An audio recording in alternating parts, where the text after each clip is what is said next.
Hello everyone, I am the MoeChicken and welcome back to more Castlevania Symphony of the Night. And in the last episode I was talking about the fact that that button up there is normally pushed by the Devil Familiar. And I was thinking maybe there's no way I can get up there, but I noticed this. Now watch when I shoot this beam. Did you see how it hit it? It makes me wonder if that is actually a targetable thing. I don't have a sub-weapon that would attack up there, but if I get the axe, there's the axe. Let me try again. Ha! Okay, I don't think this is gonna work. I love that the axe was like just right there. I was like, if I get the axe at any point in this episode, I'll come back and try it. And then there it was. There it was. So yeah, we are currently in the abandoned pit to the mine, also known as the abandoned pit to the catacombs, also known as the abandoned mine. Just kind of oh jeez. Okay, yeah, that was cool.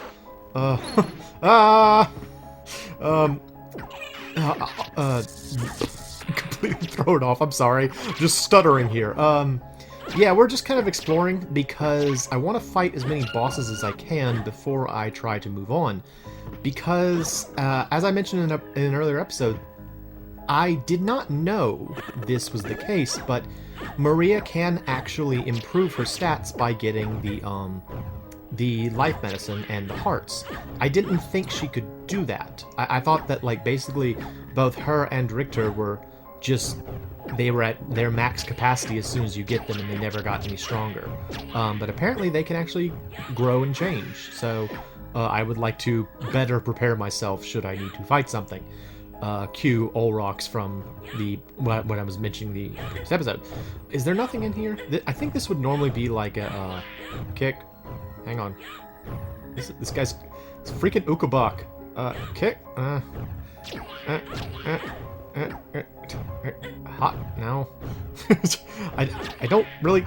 Oh, I have this. That works. Okay, problem solved. What was I saying? Yes, Olrox. It was very much a challenge. I want to say that I actually did beat him that other time when I tried to fight him, but it just took like so many tries, and there's no reward for it because you didn't need the thing that would have been on the other side, which is. Oh, what is it in Alucard's mode? I think it's like one of the transformations, maybe? Is it? It may be the bat transformation. I'm not sure. But, you need it, whatever it is, and she can't get it, so there you go. But, you know, I want to do as much justice to this game as I can. I'm going to teleport with the snake. That is the underground garden. I want to go to the horse. There we go. Because there was a save point right next to this, and I need health. Because that gremlin beat me up pretty bad. Now, something that I really like about a lot of the Castlevania games, is how thoroughly the, localizers would look up, like, real mythological creatures and references, so forth and so on, to name all of their like bad guys and creatures and stuff, so that you have really cool names for everything. It's kind of like what Shin Megami Tensei does, where they get authentic things from, international mythology and put them in their game to kind of make it feel more authentic to people that might know what they're talking about. So, for example, Ukobak is a monster both in Castlevania and also in SMT. And I don't really know a whole lot of the background of the monster, but apparently it's like a fire spirit, and it's always pictured as having a spoon that it stores fire on, which is a very odd sort of notion, but there you go. And as you can see, this little guy has a spoon with fire on it, so there you go. That's kind of cool. I'm trying to think if there's another one, like, as I understand it, a lot of the names for the monsters in the PlayStation version of this game are like rough translations of a lot of the names, because the translators were just sort of guessing on a lot of it, because, again, a lot of it is based on like mythology and so forth. So they just, like, a lot of the names are not words you hear normally, like Ukobak. An example of that is there is a monster called a Duran, which is Duron, Duron, and it's sort of like a skeleton like knight. I was just kind of running into the wall there for a second. Sorry about that. Skeleton knight that like carries its own head around, which is a Dullahan, from I believe it's Celtic mythology, which is like the horseman, the headless horseman that wanders around and we're in the catacombs now, and not foresees, but foretells of the death of anyone that it sees, I think. So it's kind of cool. I don't know. It's kind of cool that like that's used. But yeah, so the translators just encountered this name. What would it be? Duruhan, maybe Duruhan. In Japanese, and they're just sort of like, it's a Duron, because they didn't bother to figure out that it was Dullahan, because there you go. I don't know. I like that. I want to say I read an article once that was talking about how a similar issue happens with a lot of Final Fantasy translations, because Final Fantasy also uses a great many like mythological references, and some of the stranger names that you encounter in various games are reflections of this inability to identify mythological references, which I think is kind of funny. I don't know, I think that's kind of neat. Look at this guy, look at him run, that's funny. I'm trying to think of an example, but of course I'm not coming up with anything. What just happened there? That was the most super of all of Maria's super kicks. That was ridiculous, man. I just kind of flew out of the room. What happened? It was so bizarre. Kick. Just gonna super kick you unto death. Kick. I did it. And the little arc got very upset about it. Die you. I'm starting to get to the point where just a few shots isn't going to take care of everything like it did upstairs. Yeah, I can't think of any examples. I just bothered to make that point, and then I had nothing prepared for it. Oh well. But from what I understand, FF7, I think, is the most notorious for that issue of like, this is supposed to be one word and it's completely the wrong word or something like that. I don't know a whole lot about it. That's why I should not be talking about it, but anyway. I'm gonna just keep exploding these coffins like this. I don't think these coffins explode like that in the PlayStation version. I want to say that it's a little less extravagant in the PS1 version.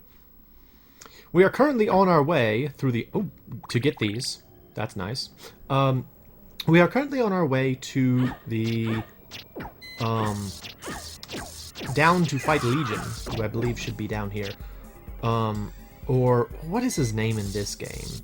He's not... I don't think he's called Legion in this one. I think he's called, oh yeah, Granfaloon. I don't know what Granfaloon is. That's an odd name. I don't know if maybe it's some other reference. I mean, again, like I was just saying, I'm inclined to believe that it's probably a reference to some mythology somewhere. But I've never heard of the Granfaloon. I'm gonna kick you, I'm gonna kick you, I'm gonna kick you. Kick. And you're gonna light on fire. It's gonna be a good time for me. Did the screen look like it got darker when that guy lit himself on fire? I'm not really sure. That's sort of strange. Yeah, I don't know, but I think the name Legion is really fitting for him. But I don't know. Maybe Granfaloon is a good name? I don't know. That lava's pretty sweet down there, though. Yeah, we gotta go kill him, and it's gonna be important. That's right. I can just multi-jump this. Jump. Do this. There. Problem solved. I don't actually know if it... Oh, that works. That's good. I'll take that. I was hoping that there would be a health power-up down here, but I don't think there is. I want to say that if I kick this brick wall down with my mighty Maria leg... Kick! There is... Yeah, it's just equipment. I think it's the, what is it? Like, the ice? Like, Rahab's Frost? What is it called in this game? Is it just called Ice Blade? It may just be called Ice Blade. Hello! I'm going to kick you, sir. Many times. You're going to take some of my blood. I'm going to kick you. Oh, I never noticed that before. I never noticed the cord of his giant spike-head yo-yo that is attached to his left hand. Like, can you see it just like just above his left knee? You can see the tiny cord. I never saw that before. That's cool. That's great attention to detail. And this guy, Lossoff, kick him to death. Get kicked. It's a good time. Yeah, I don't know. I think like there's a website that I've talked about before called what's it called? It's called Legends of Localization. It's a website that is primarily oriented towards translation issues. So, from what I understand, the person who sort of founded the website is a professional translator who goes by the name Mato online, which is short for Tomato. And they just sort of have like various articles relating. Oh, I didn't know what happened there for a second. Various articles relating to translation concerns, and I think it's really interesting to find out like the various things that led to certain decisions. Like they've actually released 2 books, one on the translation of the original Legend of Zelda, and then also one on the translation of Earthbound.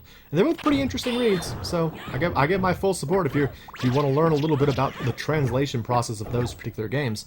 To be perfectly honest, I think the Earthbound one's a little bit more interesting, just because the Zelda one is primarily focused on the Zelda one is more diverse, I guess you could say, in terms of what it covers. But let's see, is it gonna push? Does it push you off? I thought it pushed you off. I guess not. There it is. There's Granfaloon. Hello, Granfaloon. And I just have to beat him up. It's a good, or beat it up. This is definitely not one gender or the other. Yeah, the Zelda one is a bit more. I'm just gonna fight this, horrifying abomination while talking about Zelda. It'll be fine. Actually, I'm kind of in a pickle here because I need to like be able to get above all of these zombers and get like to. I honestly wish I was kind of on the other side. I can just kick him, I guess. I mean, I've got this mighty leg, which does not require MP, unlike my mighty Mega Man shot. Do this. That was the thing I learned while I was in between episodes, is that I can like do a charge dash kind of thing. It's pretty cool. Yeah, the Zelda one, it's a lot more comprehensive because they had less text to work with. So they have a lot of like auxiliary information. Like they talk about various international releases, and there's a part that relates to the sound used, because apparently, if you didn't know, the original Legend of Zelda was released on the Famicom Disk System in Japan.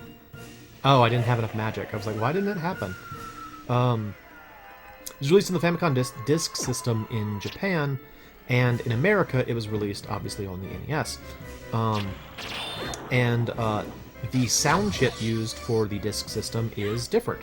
It's apparently, it has more channels from what I understand. I don't know a whole lot about audio, but as I understand it, just like the audio is more robust. And one thing that was kind of interesting that they mentioned in the book is that they had various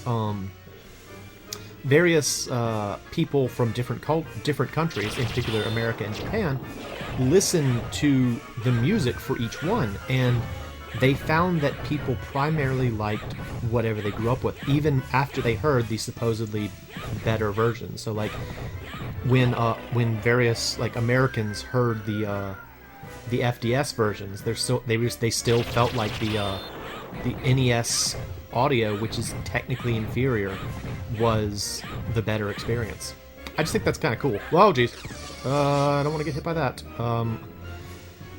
I mean, this battle is just kind of dragging along. Oh, I don't have enough MP. Ah! Okay. I need my shot because I can't do the kick like other characters might be able to. On the top, I can only really shoot it. And my sub-weapon is unfortunately the stopwatch, which does not help me in the least. Ow! It really hurts. And I don't know how well I will do at this battle because I do not feel prepared. Up, up. I also keep forgetting that I've got a triple jump and not just a double jump. So I keep, like, not... oh, jeez. That could have been my death. I'm glad it wasn't. Whoa, whoa, what is this? What was that? What was that? What is that move? Wait! Oh no, I died! I don't know what that move is. I don't think I've ever seen that. Has anybody else ever seen that attack? That was completely new to me. Maybe that's exclusive to the Sega Saturn version. Well, let us go out the evening for pleasure. The night is still young. I lost, so I'm gonna have to give it another shot in the next episode. I'm the MoeChicken. This is Castlevania Symphony of the Night. Thanks for stopping by.